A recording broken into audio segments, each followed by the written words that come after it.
दोस्तों, सैनी इलेक्ट्रॉनिक्स के YouTube channel पे आपका स्वागत है। एक छोटा सा आज मैंने वीडियो बनाने की कोशिश कर रहा हूँ मैं बैकलाइट के संबंध में। बैकलाइट जो कि एलईडी में आपको पता है बहुत उसमें फेलियर है। लगभग स्टैंडर्ड कंपनी अगर हम देखते हैं तो उसकी एवरेज है जो लगभग 6 साल, अगर क्योंकि स्टैंडर्ड कंपनी बात करूंगा हमेशा मैं, जैसे सोनी, सैमसंग हो गया, एलजी हो गया, आपने देखा होगा 6 साल के बाद है जो बैकलाइट है जो उसकी खराब होती है, ओरिजिनल है जो।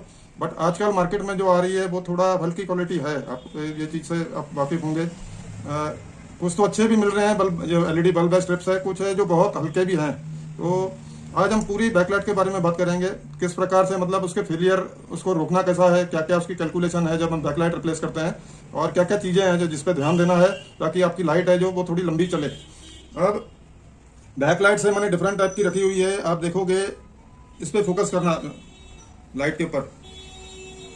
ये 32 इंच की है, ये कॉमन चीज है, मतलब ये आप इसको कोई भी साइज से जोड़ के देख सकते हो क्योंकि बैकलाइट कॉमन है। मैं कॉमन बात कर रहा हूँ, कोई साइज की बात नहीं कर रहा हूँ। इसके ऊपर अगर गौर से देखोगे, इसके ऊपर कहीं भी ये कितने मिली एम्पियर लेती है ये मेंशन नहीं है। ये वाली पे भी, इस वाली पे भी। ये एक स्ट्रिप है, ये चाइना की, ये ताइवान वाली है। इसके ऊपर आप देख रहे हो ये 600 मिली एम्पियर ये मेंशन किया हुआ है। बहुत कम जो बैकलाइट है उसके ऊपर मेंशन किया होता है कि ये कितने मिली एम्पियर की है।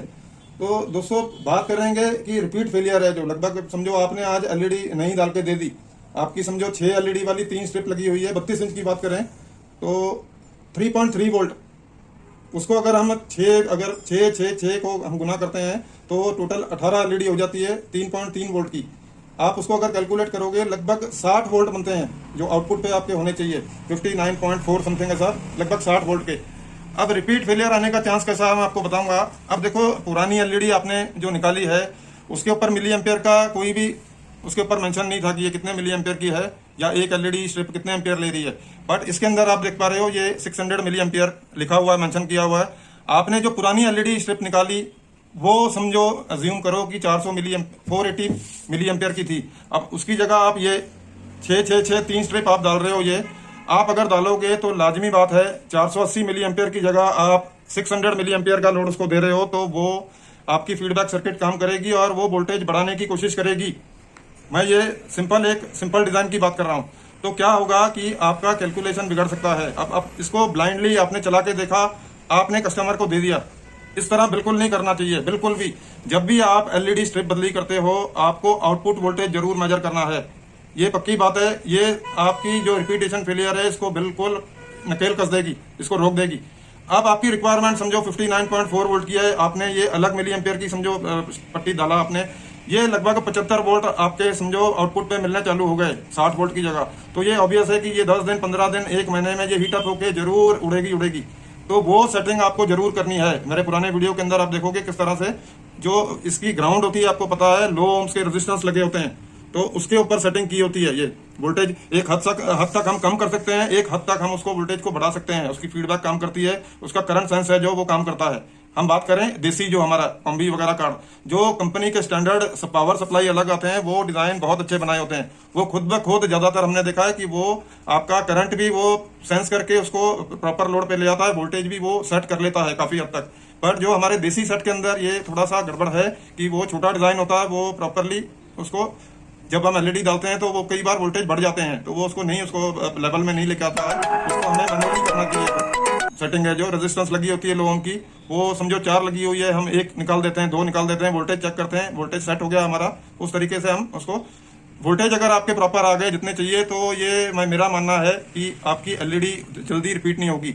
और सेकंड चीज मैं ये शेयर करना चाहूंगा कि हमारे कुछ दोस्त है जो वो समझो व्हाइट पेपर है, एलईडी ये होल मिलते नहीं है, वो क्या करते हैं ऊपर रख देते हैं और उसको टेपिंग कर देते हैं। तो एक चीज मतलब इसके अंदर बैकलॉग ये है, देखो हमेशा आपने देखा होगा ज्यादातर डिजाइन है जो वो मेटल वाले वो डोम यूज करते हैं नीचे।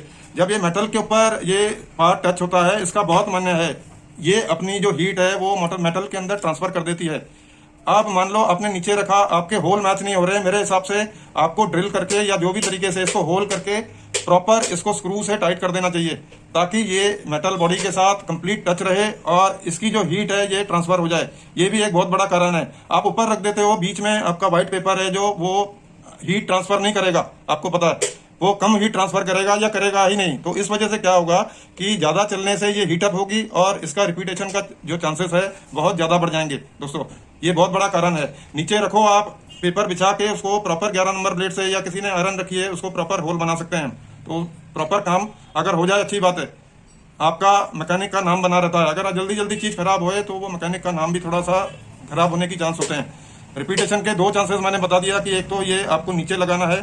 अब कहीं आपने देखा होगा डिज़ाइन प्लास्टिक का वो होता है लगा, बॉडी है जो, उसके ऊपर स्क्रू कसे होते हैं, तो उसके अंदर आप देखोगे वो बहुत जल्दी फेलियर होता है। उसके फेलियर के चांसेस ज़्यादा, मतलब उसकी लाइफ कम होती है। मेटल वाली जो बॉडी है उसकी लाइफ थोड़ी सी ज़्यादा होती है। तो इस तरीके से करना चाहिए दोस्तों। और मैं एक चीज़ और शेयर करना चाहूँगा। अब कुछ जो हमारे मैकेनिक भाइयों का सवाल होता है कि ये 6 वाली 3 स्ट्रिप लगी हुई है, मान लो ये 3 वोल्ट की है, 3.3 वोल्ट की होती है, 3 वोल्ट की अज्यूम करिए, 3 वोल्ट की है। तो क्या हम इसकी जगह, अभी उनके पास 6 वोल्ट की 3 स्ट्रिप है। अब 6 वोल्ट वाली जो आप 3 स्ट्रिप अगर 3 वोल्ट की जगह सीरीज में लगाने की कोशिश करोगे तो वो पॉसिबल नहीं होगा, क्योंकि सीरीज में अगर 6 वोल्ट आप 18 बल्ब को अगर कैलकुलेट करते हो, मतलब एक स्ट्रिप 36 वोल्ट प्लस 36 प्लस 36 लगभग 108 वोल्ट होते हैं।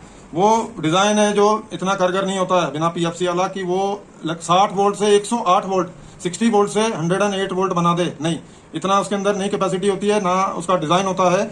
एक तरीका आप जरूर कर सकते हो, अगर आपके पास 3 वोल्ट वाली स्ट्रिप अवेलेबल नहीं है तो आप एक तरीका ये कर सकते हो कि ये स्ट्रिप एक आपने लगा दी, इसको आपने बीच में से आधा कर दिया, 9 वोल्ट को, 9 बल्ब है जो, उसको आपने सीरीज कर दिया, प्लस 9 को सीरीज कर दिया। आप मेरी बात समझिए, इसको कट करके 9 बल्ब को सीरीज कर दिया, ये वाले 9 बल्ब को सीरीज करके ये इनको दोनों को पैरेलल करके आप लगा सकते हो। लगभग ये वोल्टेज बनते हैं 9 के लगभग 54 वोल्टेज बनते हैं।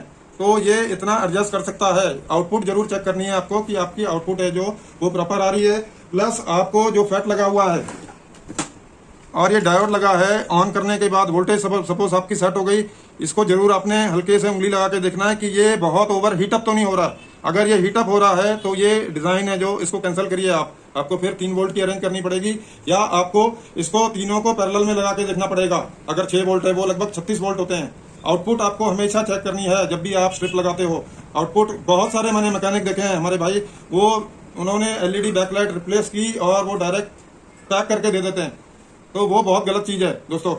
आपको आउटपुट चेक करनी, मैं ये बार बार चीज़, हमारी टचवुड है कि मतलब रिपीटेशन ना के बराबर है, क्योंकि हम बहुत लास्ट में बिल्कुल चेक करते हैं हम वोल्टेज। बहुत सी बार ऐसा होता है कि जैसे मैंने बताया कि मिली एम्पियर है जो, समझो एक उसका एलईडी का वो अलग लगा दिया तो वोल्टेज बढ़ जाते हैं, तो वो हम वोल्टेज सेट करके देते हैं उस हिसाब से। हीटिंग भी जरूर चेक करते हैं, ये ओवरलोड तो नहीं ले रहा है, लोड तो नहीं ले रहा है। ये चीज़ अगर आपने चेक कर ली तो मैं ये दावे के साथ कहता हूँ कि आपकी जो रिपीटेशन फेलियर है वो ना मात्र हो जाएगी, ना के बराबर होगी। अब दोस्तों बात करेंगे हम 4K वाली जो लाइटें आती हैं।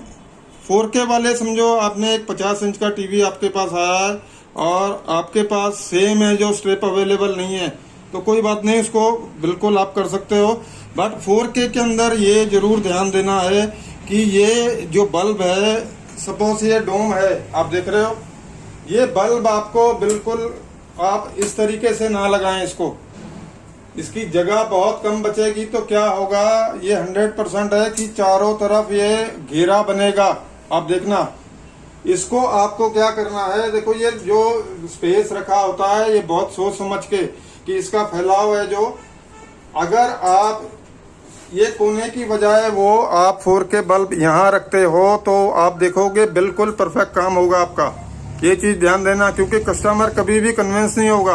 आप उसको कन्विंस करने की कोशिश भी करोगे तो बिल्कुल ये घेरा दिखेगा 4K के अंदर। स्पेशली ये चीज़ आपको बहुत ध्यान से करनी है 4K के अंदर। तो दोस्तों ये छोटी छोटी चीज़ें थी जो बैकलाइट के संबंध में थी। यदि कोई हमारा मैकेनिक भाई, उनके मन में कोई विचार हो, कोई कमेंट हो, तो वो कमेंट सेक्शन के अंदर ज़रूर अपनी बात रख सकते हैं। देखिए, हम डेली कुछ ना कुछ सीखते हैं। मेरा ये मानना है कि ये हमारी जो लाइन है बड़ा समंदर है, इसके ये कोई नहीं बोल सकता कि वो 100% है जो जानता है, नहीं। बिल्कुल, वो अगर बोलता है कोई इंसान तो वो शायद झूठ बोल रहा है या उसको गलतफहमी होगी, क्योंकि डेली कोई ना कोई चीज़ें आती हैं नहीं, और हमें डेली अपडेट करना है अपने आप को अगर लाइन में टिके रहना है हमारी। तो आप ज़रूर कमेंट करिए, यदि आपको कुछ जानना हो, कोई कमी रह गई इसके अंदर तो वो ज़रूर ऐड करिए, ताकि ये जो हमारी नॉलेज है हम आपस में शेयर कर सकें। दोस्तों, नए जितने लोग हैं मैकेनिक भाई हमारे, वो ज़रूर मेरे चैनल को सब्सक्राइब करिए।